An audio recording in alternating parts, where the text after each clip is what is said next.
और हमारी पहचान भी है, बिना पर्ची बिना खर्ची। आज 51,000 से अधिक युवाओं को नियुक्ति पत्र दिए गए हैं। ऐसे रोजगार मेलों के माध्यम से अब तक लाखों नौजवानों को भारत सरकार में परमानेंट जॉब मिल चुकी है। अब ये नौजवान राष्ट्र निर्माण में बड़ी भूमिका निभा रहे हैं। आज भी आप में से कई ने भारतीय रेल में अपने दायित्वों की शुरुआत की है। कई साथी अब देश की सुरक्षा के भी प्रहरी बनेंगे। डाक विभाग में नियुक्त हुए साथी गांव-गांव सरकार की सुविधाओं को पहुंचाएंगे। कुछ साथी हेल्थ फॉर ऑल मिशन के सिपाही होंगे। कई युवा फाइनेंशियल इंक्लूजन के इंजन को और तेज करेंगे और बहुत से साथी भारत के औद्योगिक विकास को नई रफ्तार देंगे। आपके विभाग अलग अलग हैं, लेकिन ध्येय एक है। और वो कौन सा ध्येय?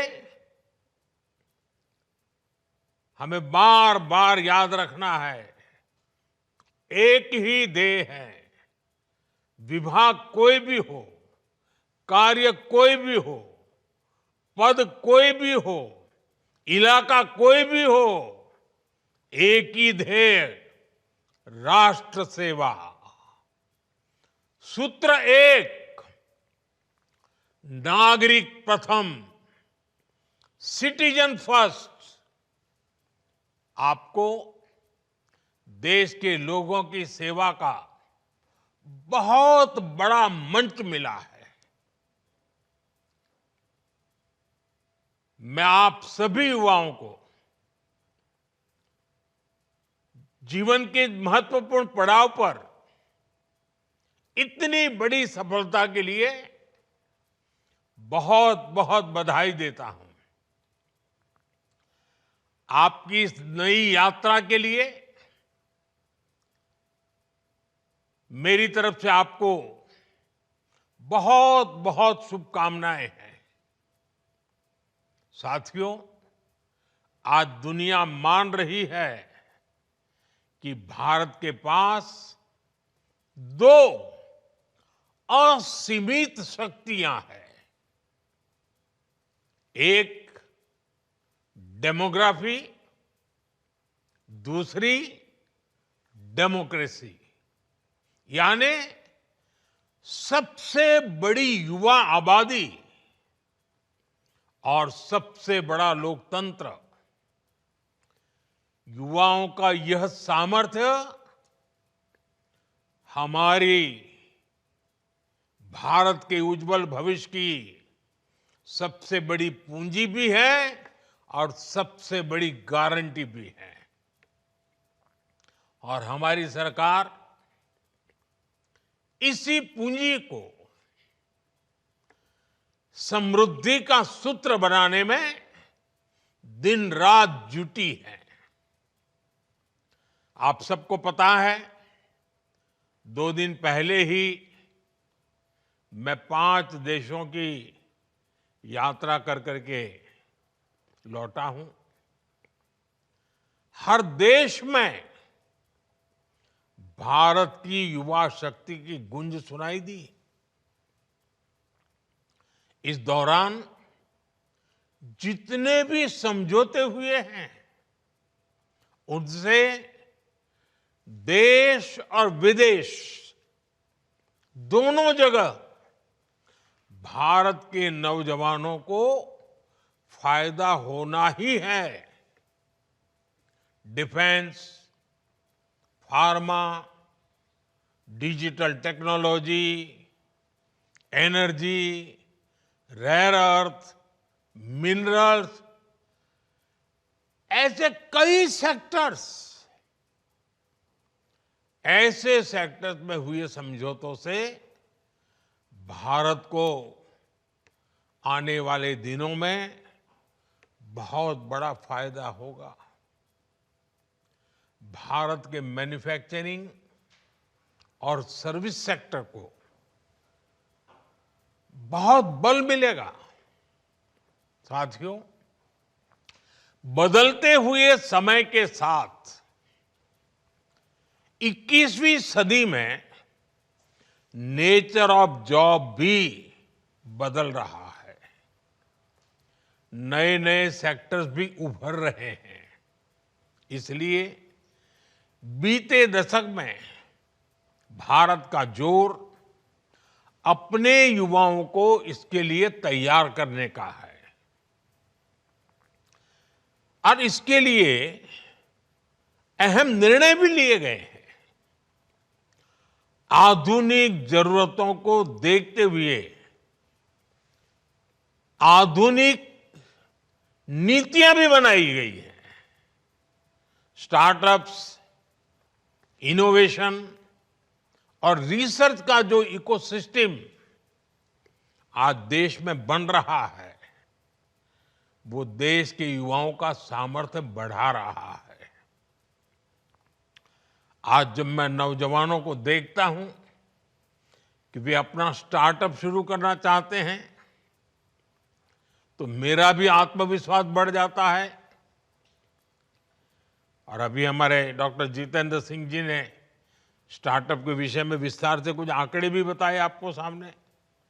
मुझे खुशी होती है कि मेरे देश का नौजवान बड़े विजन के साथ, तेज गति से, मक्कमता के साथ आगे बढ़ रहा है।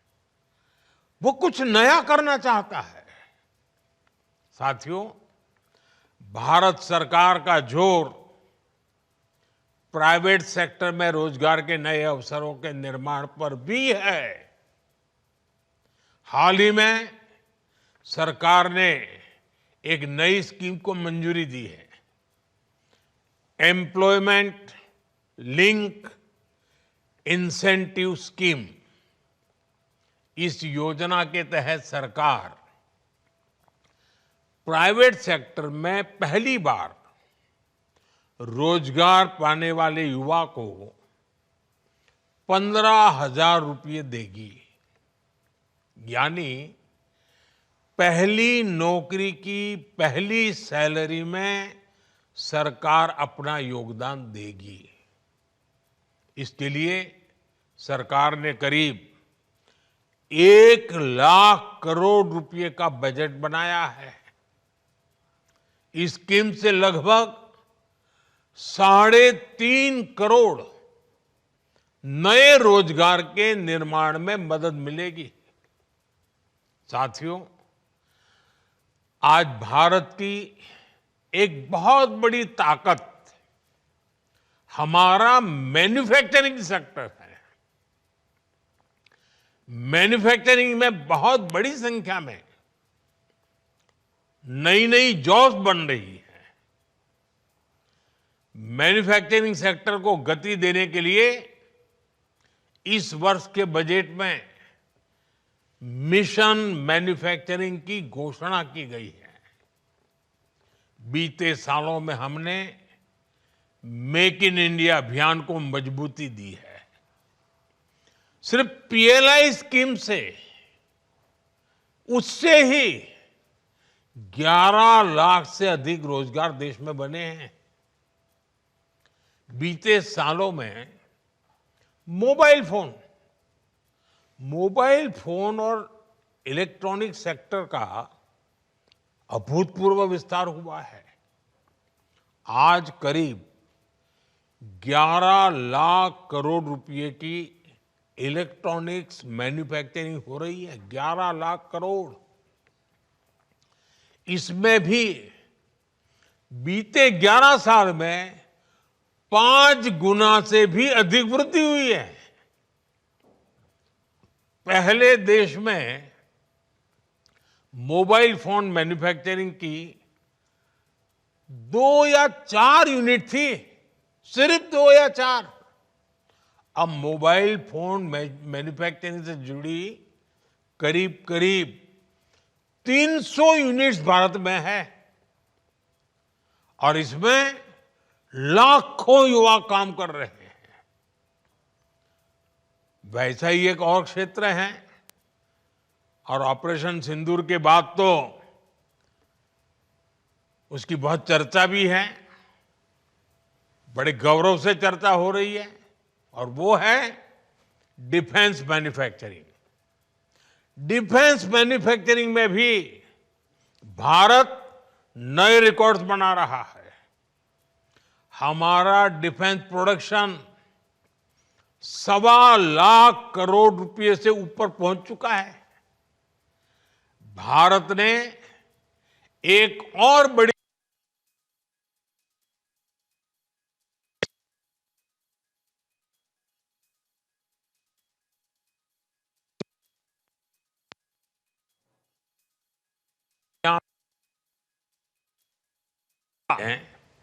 सबसे ज्यादा लोकोमोटिव बनाने वाला देश बन गया है। दुनिया में सबसे ज्यादा लोकोमोटिव हो, रेल कोच हो, मेट्रो कोच हो, आज भारत इनका बड़ी संख्या में दुनिया के कई देशों में एक्सपोर्ट कर रहा है। हमारा ऑटोमोबाइल सेक्टर भी अभूतपूर्व ग्रोथ कर रहा है। बीते 5 साल में ही इस सेक्टर में करीब $40 बिलियन का एफडीआई आया है, यानी नई कंपनियां आई हैं, नई फैक्ट्रियां लगी हैं, नए रोजगार बने हैं और साथ साथ गाड़ियों की डिमांड भी बहुत बढ़ी है।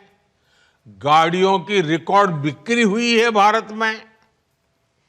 अलग अलग सेक्टर्स में देश की ये प्रगति, ये मैन्युफैक्चरिंग के रिकॉर्ड तभी बनते हैं, ऐसे नहीं बनते। ये सब तब संभव होता है जब ज्यादा से ज्यादा नौजवानों को नौकरियां मिल रही हैं, नौजवानों का पसीना लगता है उसमें, उनका दिमाग काम करता है, वो मेहनत करते हैं। देश के नौजवानों ने रोजगार तो पाया है, लेकिन ये कमाल करके भी दिखाया है। अब सरकारी कर्मचारी के तौर पर आपको हर संभव प्रयास करना है कि देश में मैन्युफैक्चरिंग सेक्टर की ये गति निरंतर बढ़ती रहे। जहां भी आपको दायित्व मिले, आप एक प्रोत्साहक के रूप में काम करें, लोगों को एनकरेज करें, रुकावटें दूर करें। जितना ज्यादा आप सरलता लाएंगे, उतनी सुविधा देश में अन्य लोगों को भी बढ़ेगी। साथियों, आज हमारा देश दुनिया की, और कोई भी हिंदुस्तानी बड़े गर्व से कह सकता है, आज हमारा देश दुनिया की तीसरी बड़ी इकोनॉमी बनने की तरफ तेजी से आगे बढ़ रहा है। ये मेरे नौजवानों के पसीने की कमाल है। बीते 11 वर्षों में हर सेक्टर में देश ने प्रगति की है। हाल में इंटरनेशनल लेबर ऑर्गेनाइजेशन आईएलओ की एक बहुत बढ़िया रिपोर्ट आई है, शानदार रिपोर्ट है। इस रिपोर्ट में कहा गया है कि बीते दशक में भारत के 90 करोड़ से अधिक नागरिकों को वेलफेयर स्कीम के दायरे में लाया गया है। एक प्रकार से सोशल सिक्योरिटी के दायरा गिना जाता है। और इन स्कीम्स का फायदा सिर्फ वेलफेयर तक सीमित नहीं है। इससे बहुत बड़ी संख्या में नए रोजगार भी बने हैं। जैसे एक छोटा उदाहरण मैं देता हूं, पीएम आवास योजना। अब ये पीएम आवास योजना के तहत 4 करोड़ नए पक्के घर बन चुके हैं और 3 करोड़ नए घर अभी बनाने की प्रक्रिया चल रही है। इतने घर बन रहे हैं तो इसमें मिस्त्री, लेबर, रॉ मटेरियल से लेकर ट्रांसपोर्ट सेक्टर में छोटी छोटी दुकानदारों के काम, माल ढोने वाले ट्रक के ऑपरेटर्स, आप कल्पना कर सकते हैं कितने सारे जॉब्स क्रिएट हुए हैं। इसमें भी सबसे खुशी की बात है कि ज्यादातर रोजगार हमारे गांव में मिले हैं। उसे गांव छोड़ करके जाना नहीं पड़ रहा है। इसी तरह 12 करोड़ नए टॉयलेट देश में बने हैं।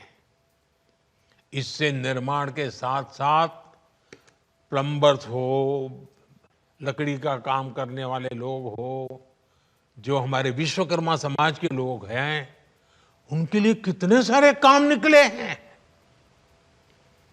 यही हैं जो रोजगार का विस्तार भी करते हैं, प्रभाव भी पैदा करते हैं। ऐसे ही आज 10 करोड़ से अधिक नए, मैं जो बात बता रहा हूं नए लोगों की बताता हूं, नए एलपीजी कनेक्शन देश में उज्ज्वला स्कीम के तहत दिए गए हैं। अब इसके लिए बहुत बड़ी संख्या में बॉटलिंग प्लांट्स बने हैं। गैस सिलेंडर बनाने वालों को काम मिला है, उसमें भी रोजगार पैदा हुए हैं। गैस सिलेंडर की एजेंसी वालों को काम मिला है। गैस सिलेंडर घर घर पहुंचाने के लिए जो लोग चाहिए उनको नए नए रोजगार मिले हैं। आप एक एक काम लीजिए, कितने प्रकार के रोजगार के अवसर पैदा होते हैं। इन सारी जगहों पर लाखों लाखों लोगों को नए रोजगार मिले हैं। साथियों, मैं एक और योजना की भी चर्चा करना चाहता हूं। अब आपको पता है ये योजना तो यानी कहते हैं ना 5 उंगली घी में, या तो कहते हैं कि दोनों हाथ में लड्डू, ऐसी है पीएम सूर्यघर मुफ्त बिजली योजना। सरकार आपके घर की छत पर यानी रूफटॉप सोलर प्लांट लगाने के लिए एक परिवार को एवरेज करीब करीब 75,000 रुपए से भी ज्यादा दे रही है। इससे वो अपने घर के छत के ऊपर सोलर प्लांट लगाता है। एक प्रकार से उसका घर की छत बिजली का कारखाना बन जाती है, बिजली पैदा करता है और वो बिजली खुद भी उपयोग करता है। ज्यादा बिजली है तो बेचता है। इससे बिजली का बिल तो जीरो हो रहा है, उसके पैसे तो बच ही रहे हैं। इन प्लांट्स को लगाने के लिए इंजीनियर्स की जरूरत पड़ती है, टेक्नीशियन की जरूरत पड़ती है, सोलर पैनल बनाने के कारखाने लगते हैं, रॉ मटेरियल के लिए कारखाने लगते हैं, उसको ट्रांसपोर्टेशन के लिए लगते हैं, उसको रिपेयर करने के लिए भी पूरी एक नई इंडस्ट्री तैयार हो रही है। आप कल्पना कर सकते हैं एक एक स्कीम लोगों का तो भला कर रही है, लेकिन लाखों लाखों नए रोजगार इसके कारण पैदा हो रहे हैं। साथियों, नमो ड्रोन दीदी अभियान ने भी बहनों बेटियों की कमाई बढ़ाई है और ग्रामीण क्षेत्र में रोजगार के नए मौके भी बनाए हैं। इस स्कीम के तहत लाखों ग्रामीण बहनों को ड्रोन पायलट की ट्रेनिंग दी जा रही है। उपलब्ध जो रिपोर्ट्स हैं ये बताती हैं कि हमारी ये ड्रोन दीदी, हमारी गांव की माताएं बहनें खेती के एक सीजन में ही ड्रोन से खेती में जो मदद करती हैं, उसका जो कॉन्ट्रैक्ट पर काम लेती हैं, एक एक सीजन में लाखों रुपए कमाने लग गई है। इतना ही नहीं, इससे देश में ड्रोन मैन्युफैक्चरिंग से जुड़े नए सेक्टर को बहुत बल मिल रहा है। खेती हो या डिफेंस, आज ड्रोन मैन्युफैक्चरिंग देश के युवाओं के लिए नए अवसर बना रहा है। साथियों, देश में 3 करोड़ लखपति दीदी बनाने का अभियान जारी है। इनमें से 1.5 करोड़ लखपति दीदी बन भी चुकी हैं। और आप तो जानते हैं लखपति दीदी के मेरे का मतलब है एक साल में कम से कम 1 लाख रुपए से अधिक उसकी आय होनी चाहिए, और एक बार नहीं, हर वर्ष होती रहनी चाहिए। वो है मेरी लखपति दीदी, 1.5 करोड़ लखपति दीदी। अब आप देखिए, गांव में जाएंगे तो आपको कुछ बातें सुनने को मिलेगी। बैंक सखी, बीमा सखी, कृषि सखी, पशु सखी, ऐसी अनेक स्कीम्स में भी हमारे गांव की माताओं बहनों को भी रोजगार मिला है। ऐसे ही पीएम स्वनिधि योजना के तहत पहली बार रेहड़ी ठेले फुटपाथ पर काम करने वाले साथियों को मदद दी गई। इसके तहत लाखों साथियों को काम मिला है। और डिजिटल पेमेंट के कारण आजकल तो हमारे हर रेहड़ी पटरी वाला कैश नहीं लेता है, यूपीआई करता है। क्यों? क्योंकि बैंक से उसको तुरंत उसके आगे की रकम मिलती है, बैंक का विश्वास बढ़ जाता है, कोई कागज की उसको जरूरत नहीं पड़ती। यानी एक रेहड़ी पटरी वाला आज विश्वास के साथ, गर्व के साथ आगे बढ़ रहा है। पीएम विश्वकर्मा स्कीम देख लीजिए, इसके तहत हमारे यहाँ जो पुश्तैनी काम है, परंपरागत काम है, पारिवारिक काम है, उसको आधुनिक बनाना, उसमें नयापन लाना, नई टेक्नोलॉजी लाया, नए नए उसमें साधन लाना, उसमें काम करने वाले कारीगरों, शिल्पियों और सेवादाताओं को ट्रेनिंग दी जा रही है, लोन दी जा रहे हैं, आधुनिक टूल दिए जा रहे हैं। मैं अनगिनत स्कीमें बता सकता हूं। ऐसी कई स्कीम हैं जिनसे गरीबों को लाभ भी हुआ है और नौजवानों को रोजगार भी मिला है। ऐसी अनेक योजनाओं का ही प्रभाव है कि सिर्फ 10 वर्षों में ही